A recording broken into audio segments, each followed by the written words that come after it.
반갑습니다. 이제 두 번째 확률 유형 A를 새로 시작을 하도록 하겠습니다. 자, 확률 문제인데, 자, 지금까지 나왔던 문제들은,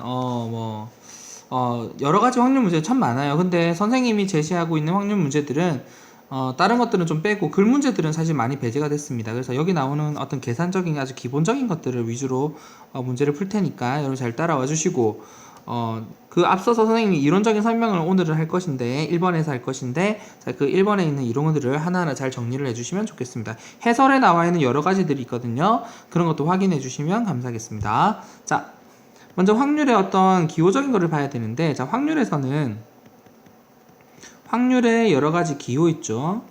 기호 문제는 집합에 있는 기호랑 비슷합니다.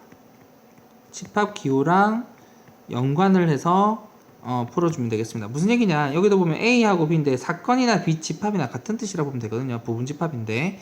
그래서 일단은 여러 가지 얘기 드리는데 선생님이 한번 정리를 해볼게요. 뭐 있냐면 일단 P의 A의 여사건, 그러면 이거는 확률이 전체가 1이니까 1 빼기 PA다 이러면 됩니다. 여사건이 전체 집합에서 나머지를 뺀 거잖아요. 반대되는 걸 빼는 거니까 전체 확률이 1이니까 1에서 이걸 뺀다 생각하면 되겠습니다. 자, 두 번째, 그 다음에 가장 잘 나오는 건데 A 교집합 P의 여집합의 확률은 뭐냐, 이거는 PA에다가 PA 교B를 뺀 겁니다. 자, 뭘 보시면 되냐면 벤 다이어그램 그리면 돼요. 여기가 A고 여기가 B죠. 그러면 A는 포함이 되면서 A랑 겹치면서 B랑 B 아닌 거랑 겹치는 건 여기입니다.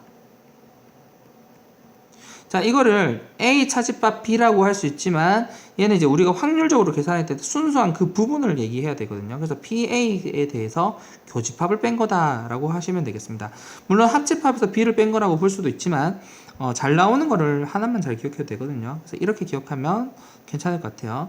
자, 그 다음에 뭐 드모르간 법칙도 다 성립이 됩니다만 그런 거 다 있고요. 자, 그 다음에 선생님이 얘기하고 싶은 거 이제 마지막. 자, 기본적으로 요 세 가지는 꼭 기억을 하고 문제를 풀면 좋겠다는 겁니다. 그래서 PA 더하기 PB에서 PA 곱이다. 자, 이게 결국은 전부 다 우리 집합의 원소 개수하고 관련된 것들인데, 그거하고 연관지어서 최소한 이거 세 개 정도는 꼭 기억을 하자. 다른 건 몰라도 요거 세 개 정도는 기억을 꼭 해주십시오 라는 거죠. 자, 꼭 기억을 해주시면 감사하겠습니다. 자, 색깔을 좀 바꿨죠. 자, 색깔을 좀 바꿔서. 자, 그러면 이제 문제를 풀이를 해보도록 하겠습니다. 자, 자, 이렇게 선생님이 아까 벤 다이어그램을 했는데 집합기호가 연관시키고 그 다음에 좀 가능하다면, 좀 만약에 복잡하다면, 지금 사실 이 문제가 좀 복잡해 보이잖아요. 여기다가 뭘 생각하면 좋냐면 벤 다이어그램까지 이거를 활용해주면 문제가 좀 더 좋을 것 같습니다. 네. 자, 그러면 이것도 마찬가지로 벤 다이어그램을 그려보겠습니다. 자, A 사건이 있고요, B 사건이 있습니다. 자, A에서 P, 여기 뭐죠? 여기가 여기 부분에 해당하는 거죠. 이 부분에 해당하는 겁니다. 이 부분에 해당하는 값이 얼마냐면 6분의 1입니다. 그렇죠? 마찬가지로 B에서 A를 뺀 부분이죠. 맞죠? B에 대해서, 자, 보세요. B랑 A가 아닌 거랑 겹치는 건 이쪽을 얘기하는 겁니다. 그쵸? 아, 요것도 하나 할까요? 이거 일부러 안 했는데, 자, A 교집합 B의 여집합은 A 차집합입니다. 그 다음에 A의 여집합의 교집합의 B는 B에다가 A를 뺐다고 보면 되겠죠. A요. 자, 그런데 제발 확률에서는 빼면 안 됩니다. 아까도 말했지만 순수한 부분으로서 접근하셔야 돼요. 교집합으로 접근하셔야 돼요.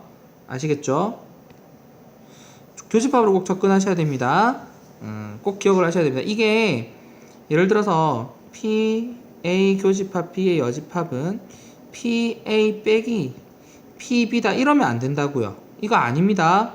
꼭 이거 적으시면 안 돼요. 이거 적을까 봐 선생님 이거 얘기를 안 했는데 꼭 기억하시고, 그럼 이 부분 어떻게 한다? 아까도 말했지만 이 부분으로 하셔야 됩니다. 순수한 거로 보셔야 됩니다. 그래서 P에서 PB 뺐다 하면 안 돼요. 더 빠져버리기 때문에 혹시라도 마이너스도 나올 수 있어요. 그러니까 절대로 그러시면 안 됩니다. 꼭 기억해 주세요. 자, 아무튼 그래서 B에서 A의 여집합과 교집합 되는 거는 여기를 얘기하는 거예요. B에서 A를 뺀 부분을 얘기하는 거고요. 그 부분이 바로 6분의 1이라는 거죠. 자, 그러면 여러분 보세요. 이제 다 했어요. A 합집합 B는 이 전체예요. 여기가 3분의 2, 6분의 4죠. 얘가 6분의 4입니다. 6분의 4.